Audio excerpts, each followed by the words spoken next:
నమస్తే. బీహార్‌లో ఎన్‌డీఏ కూటమి రాకెట్ వేగంతో దూసుకుపోయింది.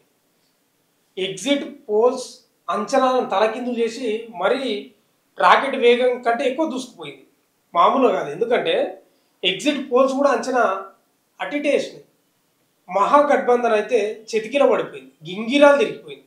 వాస్తవంగా కూడా బీహార్‌లో ఎన్‌డీఏ కూటమి జేడీయూ, బీజేపీ నేతృత్వంలోని ఎన్డీఏ కూటమికి భారీ మెజార్టీ వచ్చింది. మామూలు మెజార్టీ కాదు. 122 సీట్లకే అక్కడ ప్రభుత్వాన్ని ఏర్పాటు చేసే అవకాశం ఉంటుంది. ఇప్పుడు ఎన్డీఏ కూటమికి లేటెస్ట్గా 197 సీట్లు వచ్చినాయి. ఎన్డీఏ కూటమికి ఇక మహాగఠబంధన్ కాంగ్రెస్, ఆర్జేడీ కలిపి 40 వచ్చినాయి. జేఎస్పీ జన్ సురాజ్ పాటాని ప్రశాంత్ కిషోర్ అన్ని రాష్ట్రాలు తిరిగి రాష్ట్రాలలో రాజకీయ వ్యూహాలు రచిస్తారు చూడు, ఆయనకి 0. ఇక అదర్స్ 4 గెలిచారు. సరే, ఈ లెక్కలు పక్కన పెడదాం మనం. ఎందుకు కాంగ్రెస్ దినదిన గండంగా గడుస్తుంది? దేశంలో చాలా రాష్ట్రాలు లేనేలేదు. ఇప్పుడు నాకు తెలిసి తెలంగాణ, హర్యానా, కర్ణాటక మూడు స్టేట్లలోనే ఉంది. మరి ఎందుకు దినదిన గండంగా గడుస్తుంది? ఐసీయూలో ఇంకా కొట్టుమిట్టాడుతుంది. ఎప్పుడు పైకి వస్తుంది? ఏకంగా రాహుల్ గాంధీ ఓట్ అధికార యాత్ర అని చేపట్టింది బీహార్. అస్సలు ప్రభావమే చూపలేదు. అసలు పట్టించుకోలేదు ప్రజలు. అసలు ఎందుకు పట్టించుకోలేదు అర్థం కాలేదు. అసలు రాహుల్ గాంధీ చెప్పింది నిజం కాదా? రాహుల్ గాంధీని అసలు పట్టించుకుంటలేరా? ఆయన నాయకత్వాన్ని అసలు ఒప్పుకుంటలేరా? మోదీ చరిష్మా ముందు అసలు నిలుస్తలేడా? నిజంగా ఇది పెద్ద ప్రశ్నార్థకమే.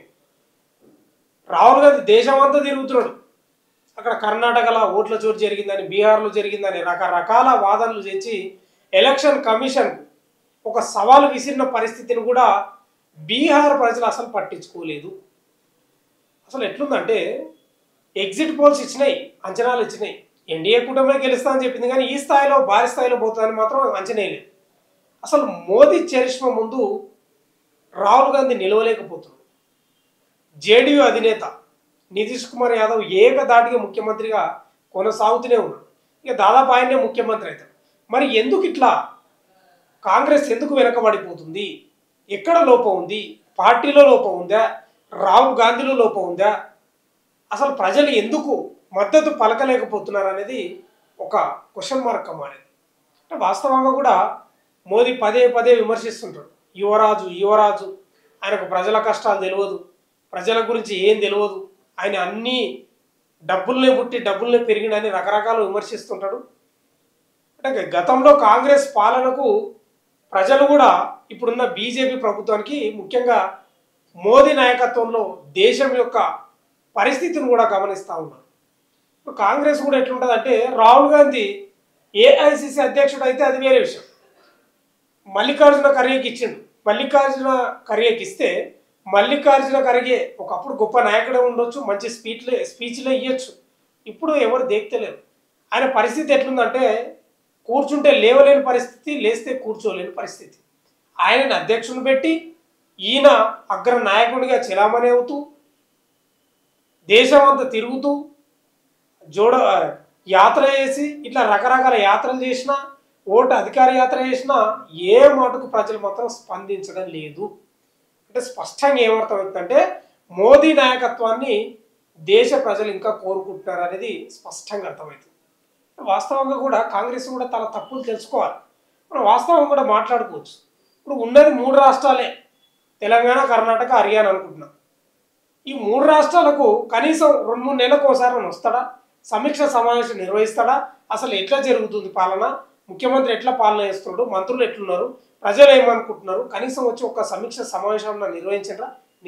అంటే దేశంలో అధికారంలోనే లేదు. అసలు చాలా రాష్ట్రాల అధికారంలో లేదు. ఉన్న రాష్ట్రాలను కూడా కాపాడుకోలేని పరిస్థితి ఉందంటే రాహుల్ గాంధీ ఎంత అసమర్థ నాయకుడిగా తయారవుతున్నాడో ఒకసారి అర్థం చేసుకోవాలి. ఇప్పుడు కర్ణాటకలో కూడా లొల్లి నడుస్తుంది సీఎం మార్పు గురించి. తెలంగాణలో మాత్రం అవకాశం లేదు, కానీ కర్ణాటకలో మాత్రం ఉవ్వెత్తున లేస్తుంది. అంటే ఇట్లా రకరకాలుగా రాహుల్ గాంధీ నాయకత్వ లక్షణాలు రోజు రోజుకి దిగజారిపోతున్నాయి అనేది స్పష్టంగా అర్థమవుతుంది. మోదీ నాయకత్వం విపరీతంగా పెరుగుతుంది. రాహుల్ గాంధీ రకరకాల విమర్శలు చేస్తున్నాడు. పాలన ఇట్లుంది, దారిద్ర్య మొత్తం దేశ ఆర్థిక వ్యవస్థ కుదేలైపోయిందని రకరకాల విమర్శలు చేసినా కూడా దేశ ప్రజలు పట్టించుకునే పరిస్థితి లేదు. కారణం ఏంటంటే కాంగ్రెస్ పార్టీలో లోపం ఉంది. ముఖ్యంగా రాహుల్ గాంధీలో నాయకత్వ లోపం స్పష్టంగా కనిపిస్తుంది. ఇక మనం చూసుకుంటే ఈ లెక్కలను చూస్తే నిజంగా ఏ స్థాయిలో కాంగ్రెస్ ఉందో అర్థం చేసుకోవాలి. మహాగఠబంధన్ అని ముఖ్యమంత్రి అభ్యర్థి ఆయన పేరు తేజస్వి యాదవ్ను ప్రకటించింది ఆల్రెడీ. కాంగ్రెస్ ఆర్జేడీ కలిసి పోటీ చేసినాయి కదా. పోటీ చేసిన క్రమంలో ముఖ్యమంత్రి అభ్యర్థిగా తేజస్వి యాదవ్ను ప్రకటించడం కూడా దేకలేదు ప్రజలు, అసలు పట్టించుకోలేదు.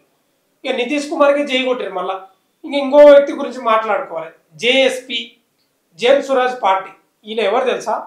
మీకు తెలుసు చాలామందికి. ప్రశాంత్ కిషోర్ స్ట్రాటజీ చాలా రాష్ట్రాలు ఆయనను గుత్తకు తీసుకున్నాయి. మేము అధికారంలోకి రావాలంటే మీరేం చెప్తే అది చేస్తామంటే ఆయన ఏం చెప్తే అది చేసినాయి. వ్యూహ రచనలు రచించడంలో దిట్ట అనే పేరుంది ప్రశాంత్ కిషోర్. ఓ సామెత గుర్తు వస్తుంది ప్రశాంత్ కిషోర్ను చూస్తే, పాములు పట్టినోడు పాము కాటికి బలైనట. అట్లనే ఉంది. ఎన్నో స్ట్రాటజీలు చేసి ఎన్నో రాష్ట్రాల్లో అధికారంలోకి తెప్పించిననే ఆయన ప్రకటనలు చేసుకుంటాడు. ముఖ్యంగా బీహార్లో 0, ఒక్క సీటు కూడా గెలవలేదు. అందుకే నేను ఆ సామెత చెప్పిన, ఊగే చెప్పలేదు. అంటే వ్యూహకర్త ఎక్కడ వ్యూహం బెడిసి కొట్టింది, ఏడ బోల్తో కొట్టిండు. మందికి సలహాలు ఇచ్చిండు కానీ ఇంట్లో మాత్రం గెలవలేకపోయాడు. అందుకే అంటారు కదా, ఇంట్లో గెలిచి రచ్చ గెలవాలని. రచ్చ గెలిచినని చెప్పుకున్నాడు చాలాసార్లు. రాజకీయ పార్టీలు కూడా చెప్పినాయి, రాజకీయ నాయకులు కూడా చెప్పారు, కానీ ఇంట్లో మాత్రం గెలవలేకపోయాడు అనేది స్పష్టంగా అర్థమవుతుంది. ఓ రకంగా ఇజ్జత్ పోయింది. మన భాషలో చెప్పుకోవాలంటే ఇజ్జత్గా పోయింది. ఇక అంతే, ఏం లేదు. ఇక ఇట్లా బీహార్లో ఎలక్షన్లను చూస్తే వన్ సైడ్ పోయింది, ఏం లేదు. ఇక ఏదో పోటాపోటీ 2 సింహాలు భీకరంగా కొట్లాడుకునే అనేది ఏం లేదు. ఎన్డీఏ మహాగఠబంధన్ ఏం లేదు. స్పష్టంగా ఎన్డీఏకి మెజార్టీ ఇచ్చారు ప్రజలు. అక్కడ బీహార్ ప్రజలు మళ్ళీ జై కొట్టిర్రు. నితీష్ కుమార్కి అనుకోండి, లేకపోతే మోదీకి జై కొట్టిర్రు, ఇద్దరికి జై కొట్టిర్రు. ఇక్కడ మాత్రం అసలు జై కొట్టలేదు, అసలు పట్టించుకోలేదు. అంటే ఇక్కడ స్పష్టంగా ఏమర్థమవుతుందంటే మరో మారు మళ్ళీ ఎప్పుడేమో ఎన్నికలు పెట్టినా కాంగ్రెస్ పార్టీ అధికారంలోకి వచ్చే పరిస్థితి కనిపిస్తలేదు. కేవలం రాహుల్ గాంధీ నాయకత్వాన్ని ప్రజలు ఒప్పుకుంటలేరు అనేది స్పష్టంగా అర్థమవుతుంది. ఇంకా ప్రశాంత్ కిషోర్ గురించి అయితే ఇంకా నాకు తెలిసి ఆయన ఏదో రాజకీయాల నుంచి తప్పుకుంటా అనే స్టేట్మెంట్లు గతంలో ఇచ్చిందంట. ఇప్పుడు కూడా తప్పుకుంటాడా మళ్ళీ ఏమైతుందో తెలియదు. కానీ ఆయన స్ట్రాటజీలను మళ్ళీ ఎవరైనా వాడుకుంటారా, ఇంకా అవసరం లేదని పక్కకు పెడతారా తెలియదు. కానీ మొత్తం అయితే ఇజ్జత్ తీసుకోండు ప్రశాంత్ కిషోర్. అంటే కనీసం ఒక 4-5 సీట్లన్నా అదర్స్ గెలిచిండ్రు, ఒక 6 సీట్లు అదర్స్ గెలిచిండ్రు. కనీసం ఒక 4-5 సీట్లు కూడా గెలవలేకపోయినట్టే. ఆయన ఎంత గింగిరాలు తిరిగిండో, ఎంత బోల్త వాడిండో అర్థం చేసుకోవాలి. ఇంకా ముఖ్యంగా చెప్పుకుంటే నితీష్ కుమార్ మళ్ళీ సీఎం అయ్యే అవకాశాలు ఏం లేదు. వాళ్ళు ప్రకటించలేదు అంతే. నితీష్ కుమారే సీఎంగా ఉంటాడు. ఎందుకంటే మామూలు మెజార్టీ కాదు కదా, బంపర్ మెజార్టీ ఇచ్చారు.